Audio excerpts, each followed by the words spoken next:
Chers téléspectateurs du micro du Pasteur Bobo, partout où vous êtes à travers le monde, nous vous disons bonjour ou bonsoir.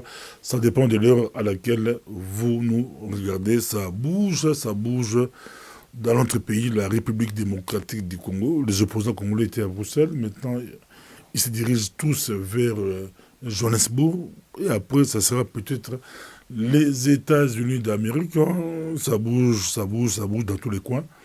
On ne sait pas que va-t-il arriver, mais aujourd'hui, nous sommes avec Abbé Kwakwa, responsable extérieur de l'ESID de Martin Fayoulou, qui est aussi candidat à l'élection présidentielle. On dit candidat validé parce qu'il faut préciser les candidats invalidés et les valides. Lui, il est validé. Et il vient de présenter son programme hein, au niveau de Kinshasa, un programme vraiment... nous, il y a un point que nous, on a aimé un point de double nationalité, mais je suis avec monsieur l'abbé, il n'est pas seul, il est avec, il est accompagné d'un membre de l'ESID Boubélux, mais nous donnons à l'abbé de nous présenter. Bonjour, monsieur l'abbé. Bonjour, Pasteur Bobo, bonjour aux amis téléspectateurs du micro Pasteur Bobo. Vous êtes accompagné?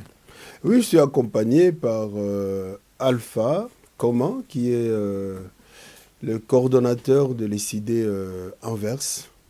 Donc voilà, c'était pour moi une bonne chose que je sois avec lui, qu'il participe aussi à ces débats, à cette interview avec toi et qu'on sente aussi que dans notre parti ESID, nous donnons la parole à tout le monde, à tous les cadres qui peuvent bien apporter leur contribution pour faire avancer la compréhension, et surtout dans le cas échéant, du programme que la dynamique derrière son président présente et propose à la nation congolaise. Pendant que les autres candidats étaient à Bruxelles, Fayoulou préfère cavalier seul, bien que Kamere avait un peu répondu, mais ils sont avec vous. Pendant que les autres sont à Bruxelles, bientôt ça sera Johannesburg. Lui, il présente son programme. Ça, c'est le moment. Mais d'abord, je reviens à une chose. Quand on voit les opposants se rencontrer à Bruxelles, il y en a qui attrapent des démangeaisons. Il y en a qui traitent même d'une démarche qui consiste à vendre le pays, ainsi de suite. Ça n'a rien à voir. Parce qu'on doit quand même se dire que parmi les opposants, il y en a qui sont interdits d'entrer au pays. Et si les autres veulent parler, discuter avec ceux qui ne peuvent pas venir au Congo, mais c'est tout à fait normal qu'ils se rencontrent à l'étranger. Ça, c'est la première chose. Et puis la deuxième chose, ils font des mouvements qui ne sont pas nécessairement préorganisés. Donc, il y a des rencontres qui se font de manière fortuite. Il y en a d'autres qui se font peut-être de manière programmée. Mais il se fait aussi selon les événements. On peut arrêter une date qui donne l'air d'être dictée par les événements. On peut qualifier ça d'urgence. Mais si d'autres, en ce moment-là, ont prévu autre chose d'important, c'est tout à fait normal qu'ils ne soient pas là. À l'étape, pour ce qui nous concerne maintenant, il était déjà prévu de longue date que le président Martin Fayoulou devait présenter son programme de campagne à la nation congolaise le 13 décembre. Voilà que la veille de cette date, une réunion se propose, septembre. Une réunion se propose à Bruxelles.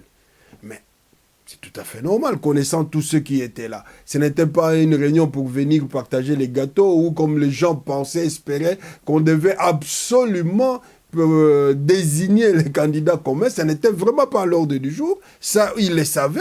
Donc, ce n'était pas une urgence pour lui de venir à cette réunion. D'autant plus que la semaine qui précédait, tous les états-majors des différents partis ont eu des réunions à Kinshasa.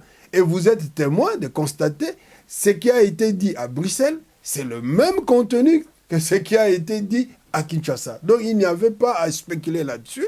Le président Martin n'est pas venu, non pas parce qu'il veut faire cavalier seul, mais parce qu'il était occupé pour présenter ces programmes qui a été fait de manière magistrale, vraiment à la hauteur de ce que l'homme est. Et je pense que c'était nécessaire, surtout aussi comme signe de respect, de considération à tous ceux qui ont reçu l'invitation, au peuple congolais qui savait que ce jour-là, le président Martin devait présenter son programme de campagne. Avant de vous laisser un peu expliquer le programme Investir dans les citoyens pour développer la RDC, c'est le titre du programme de Martin Fayoulou.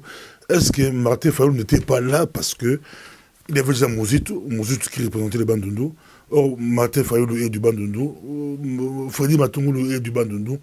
Ça pouvait faire un peu trop parce que Félix c'était le Kasaï, Katumbi c'était le Katanga, Bemba l'Équateur. Ils ont pris même Niamou, ce qui n'est même pas un candidat. Et puis Kamere était pour le Kivu. Ils ont un peu trop à Béra, le matin vérité. On le vérité, vous dites la vérité. Mozitou a pris la place. Mais quand vous dites ils ont pris, ça signifie qu'on allait procéder à la désignation de tel ou de tel. Il devait y avoir un débat qui aboutirait à ce que chaque province soit représentée par un individu. Or, il n'en est pas question. Ce n'est pas le cas.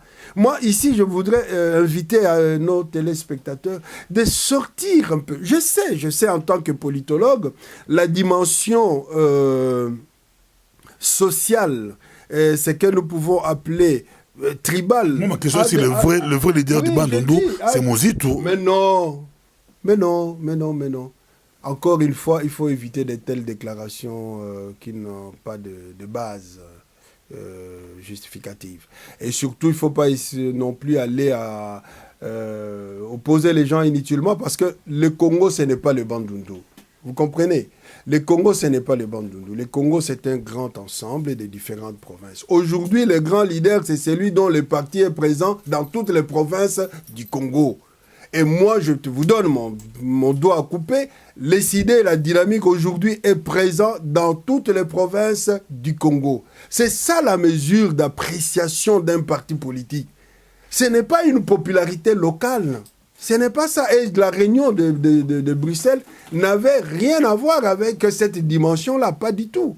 Même si, comme je voulais le dire, l'aspect sociologique intervient aussi dans l'élection ou le choix des leaders politiques, mais nous le savons très bien, personne ne peut être élu qu'à partir de la base, de sa base, je ne sais pas, ethnique, tribale, régionale ou quoi que sais-je moi. L'élection, elle a une dimension du pays dans son ensemble et l'élection doit donc tenir compte de la présence de ces partis politiques à travers la République et du fait que l'homme lui-même est connu aussi à travers toute la République. C'est tout simplement ça. Mais aujourd'hui, on nous pousse, parce que la situation est celle-là, une situation de gestion malheureuse, une situation de gestion sélective, une situation de gestion antidémocratique, on nous pousse en tant qu'opposition d'avoir un candidat commun. Mais en réalité, là où les choses se font normalement, il n'y a pas de raison que l'opposition puisse présenter un candidat commun. Parce que nous sommes dans une situation tout à fait anormale. Alors, dans ces cas-là, on se choisira un candidat commun, mais ça ne sera pas comme critère de choix, tu es de Bandundu, tu es de l'Équateur, tu es de ceci. Ce ne sont pas ces critères-là qui doivent intervenir dans le choix du candidat. Et moi, je pense aujourd'hui, comme je suis venu parler du programme, voilà un critère de base. Oui, les programmes nous intéressent, surtout les programmes de Martin Fayoulou, ça nous intéresse. Investir dans le citoyen pour développer la RDC. On voit des catalogues, on voit instauration de l'état des droits, la paix, la justice, l'éducation, la recherche, l'innovation, l'agriculture, la gouvernance interne, tolérance zéro, corruption, ministère des routes, rails et eau. En quoi le programme de Martin Fayoulou est différent des autres? Et puis, on vous laisse un peu le temps de nous expliquer le programme de Martin Fayoulou avant que notre frère, M. Alpha, puisse nous intervenir. En quoi est-ce que ce programme est différent des autres? Je ne sais pas d'abord si vous avez eu le temps de lire les autres programmes ou d'entendre parler de ces programmes, leurs analyses, ainsi de suite. Moi, je voudrais faire remarquer d'abord une chose de fondamentale. Vous venez de lire certaines choses qui, en fait, ne constituent pas d'abord, en tant que telles, la base du programme. La base du programme se fonde sur 6 piliers. Et ceci entre dans les 6 piliers du programme. C'est à travers les 6 piliers du programme que ce qui constitue la gestion quotidienne d'un État trouve son sens et peut se réaliser. Les 6 piliers, c'est d'abord la définition même de notre vision politique dans la sphère mondiale. Soit, comme on dit, on est de la droite, on est de la gauche ou on est du centre. Nous nous définissons en disant que nous voulons le libéralisme social, c'est-à-dire qu'un peu du centre. Nous voulons bien que l'action individuelle dans l'économie, évidemment, puisse être respectée, mais que l'État puisse savoir aussi réguler pour éviter justement des dérapages, pour éviter ce qu'on appelle aujourd'hui le capitalisme à outrance, le capitalisme sauvage. Le deuxième pilier, qui est très très important, c'est la citoyenneté. C'est comme ça, dans le thème, on dit « investir dans l'homme ». L'homme. La citoyenneté, pourquoi cette citoyenneté qui doit être au centre?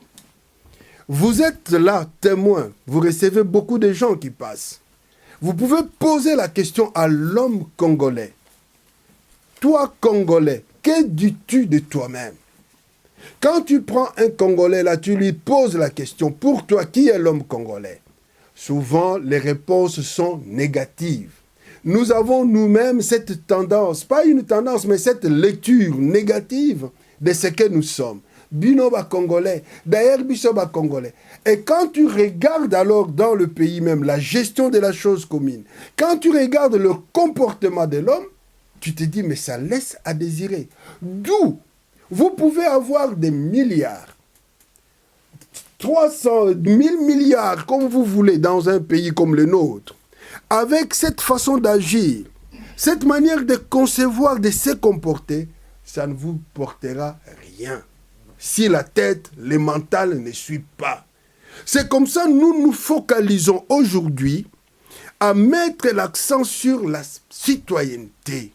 L'apprentissage de la citoyenneté, c'est-à-dire revaloriser d'abord l'homme dans ce qu'il est, qu'il prenne conscience que l'homme en tant que tel est le moteur, bien sûr, de la transformation, mais il faut qu'il prenne conscience pour qu'il puisse se mettre au travail. Or, pour le devenir, il faut qu'il y ait des valeurs. Il faut que l'homme respecte des valeurs. Aujourd'hui, on voit la corruption, tous les mots possibles. Une société où les anti-valeurs sont devenues normales. Et je m'en vais même le faire remarquer quand on parle aujourd'hui de pot de candidature, de la candidature de...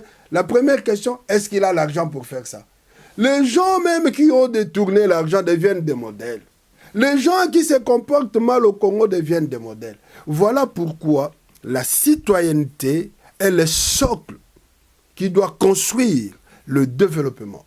Donc le défi anthropologique de l'homme congolais qui doit nous amener au développement, c'est comme ça nous mettons ça comme projet phare. Et après, nous avons le troisième pilier qui est le pacte avec le peuple, pacte avec la population. Nous ne disons pas aujourd'hui, allons développer le Congo, allons transformer le Congo en imposant des projets comme ça venus d'ailleurs, de toutes parts, dans le Bandundu, dans le Kwilu, à l'Équateur, au Kasaï, tout ça. Ces histoires-là, quand l'homme lui-même n'entre pas dans le processus du développement, quand l'homme lui-même ne sent pas l'intérêt de ce que vous lui amenez, ce développement-là ne va pas aboutir. D'où le pacte avec le peuple, c'est aller dans chaque province. Quelles sont les valeurs? Quelles sont les richesses de telle province? Qu'est-ce que les gens, à quoi les gens aspirent dans le Bandundu, dans les Kasaï, dans les Maniemans, dans les Chaba, pour que l'État puisse arriver à réaliser ce qui vient de ce peuple, pour le peuple, dans le bien du peuple.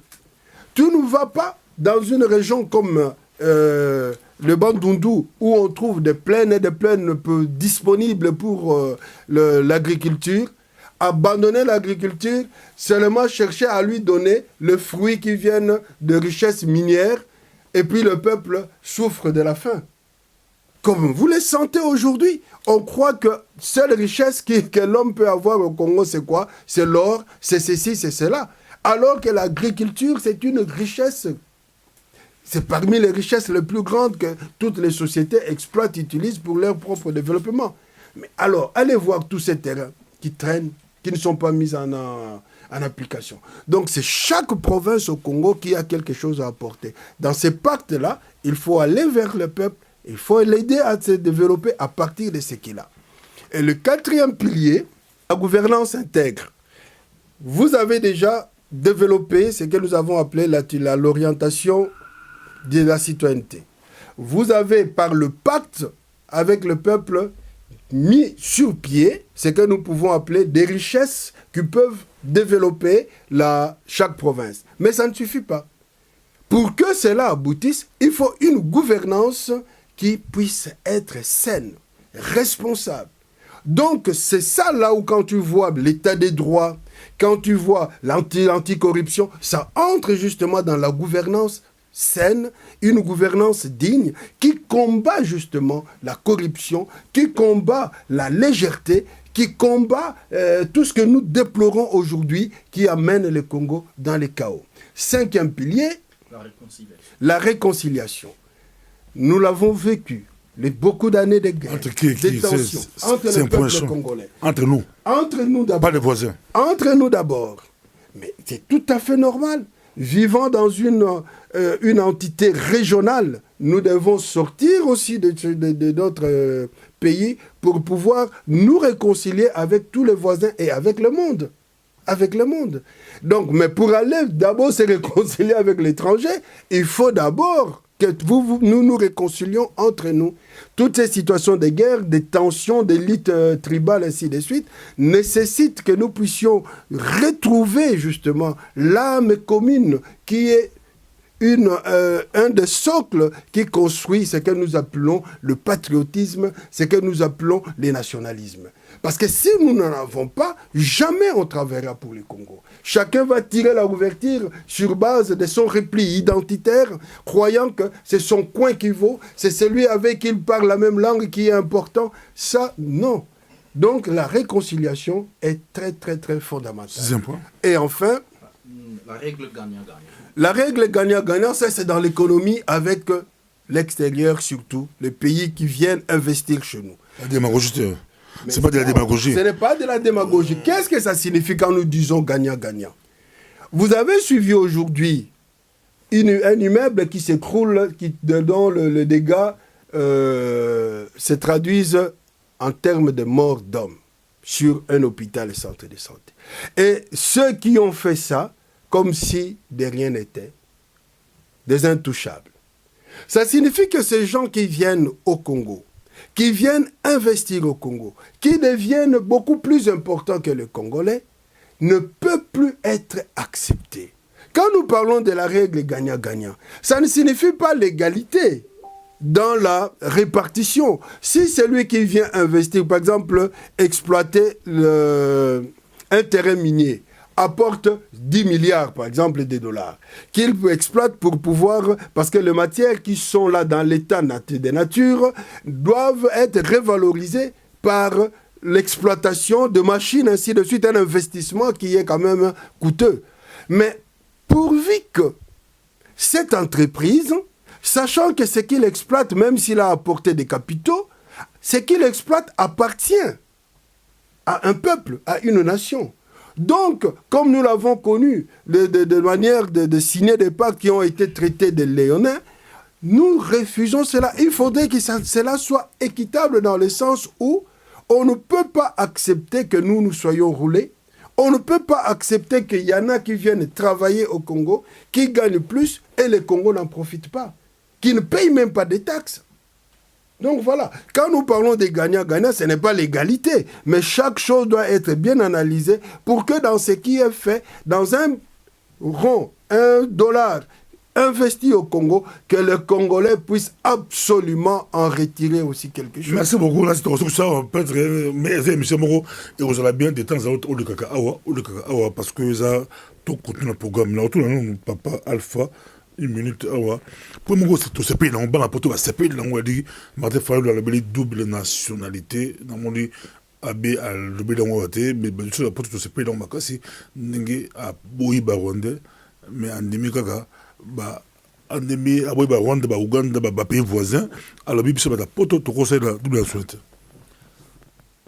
Merci beaucoup nano pasteur Bobo et ambala libosonga yi na leka na média na yo na communiquer et puis nazo na lingina no yambona na répondre yo na pesa pembote na ebele ba milia ba congolais ba otalangai partout ezala na Congo ezala na poto partout. Nazongi na question na yo pour ko répondre boy.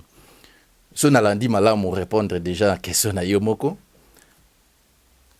Mais sur la outi koloba yango programme ya président Martin a présenté au biso tozo défendre se base sur l'homme. Et l'homme c'est le Congolais.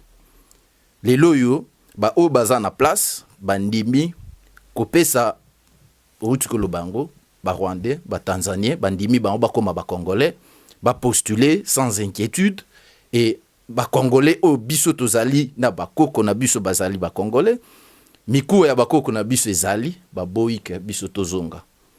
Tomoni que c'est une perte et belé to bima to ya na ba poto, to ya kotanga, otangi, olingi ozonga okendo sala mboka na yo, voilà que ba o bazali wana balingité ozonga. En tout cas, un programme, le programme que a présenté le président Martin est vraiment un programme du Congolais. On sent qu'il est venu d'un Congolais et c'est un programme mis au profit des Congolais. Merci beaucoup.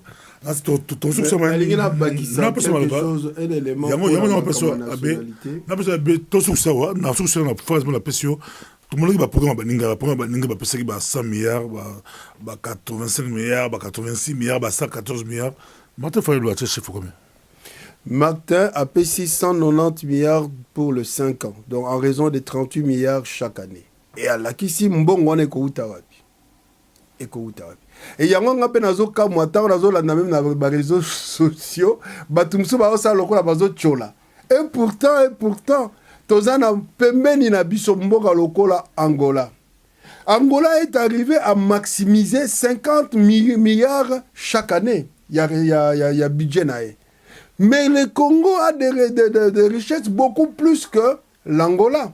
Et quand le président Martin présente il y a un projet, il y a 38 milliards, j'entends les gens, oh, voilà, mais c'est normal. Voilà une sous-estimation, il y a Congolais, il y a Moko par rapport à Mboka Naye. On dirait que Mboka Nabiso, le loyo. C'est parce qu'on n'est pas discipliné. Parce qu'il y a une corruption telle que Mbongo, ils n'a pas poche à battre. On lui est côte à l'État. Parce qu'il n'y a pas une ordonnancement, il y a une recette union sur Oyo et Sengeli comme Memamboka Liboso. Et le président Martin a lobé bien que, justement, pour pouvoir en arriver là, il y a un problème à citoyenneté. Il y a un route à Bimisi. Quelle est sa foi? Quelle est ma conviction? Tout ce qu'il a pu mettre d'abord en avant coup de programme, les valeurs qu'il anime. Ba valeur oyo azo salela oyo biso pe ton dimi ton monique il y a solo pomboka ikende liboso. Monsieur Labé, tout ça c'est double nationalité. Ma double nationalité. Pourquoi est-ce qu'il faut comprendre pourquoi est-ce que le programme il y a président Martin et lobby sauf ba pays limitrophes. On doit se poser la question. C'est ça que tos lingi ba pays limitrophes. Mais histoire oyo ya biso récente na ba pays limitrophes ezo memela biso mobulu mingi na kati ya mboka. Peut-être plus tard tango pe kozonga tango tokozala capable surtout na kati ya région na biso na to sala une eloko lokola Union européenne loi wana ekoki ko tomber sur batiango. Mais pour le moment pona kimia tozali na intérêt à ta mon côté ya confondre ba nationalité. Mais bon mususu baza au-delà ya ba pays limitrophes, c'est tout à fait normal bakoki kozwa puisque lelo awa avoir une double nationalité dans le monde, tout le monde, tous les pays ont compris que c'était un avantage. Ezali avantage que ba ressortissant na bino bazwa double nationalité. Et on a vu aussi que ba pays mingi doit développement grâce à ba diaspora na bango. La diaspora loin d'être une menace. La diaspora loin d'être ennemi, il y a peuple, il y a mboka, diaspora ezali et l'orezo ya ko pourvoir na ba besoin. Yango wana que tozo lutter pour que obtention wana ya double nationalité pour to yebi que justement na kati ya ba projet na biso wana diaspora azana nini ya ko apporter. Donc la diaspora azali na motuya penza munene pona ko mema na mboka na biso Congo pour Congo ekende liboso. Merci beaucoup Ezalaki Abe quoi nandeko Alpha Bolandi bango boyoki bango mais programme maté fayolo to fond de lango na chaque point. Merci de ton prochainement. Merci.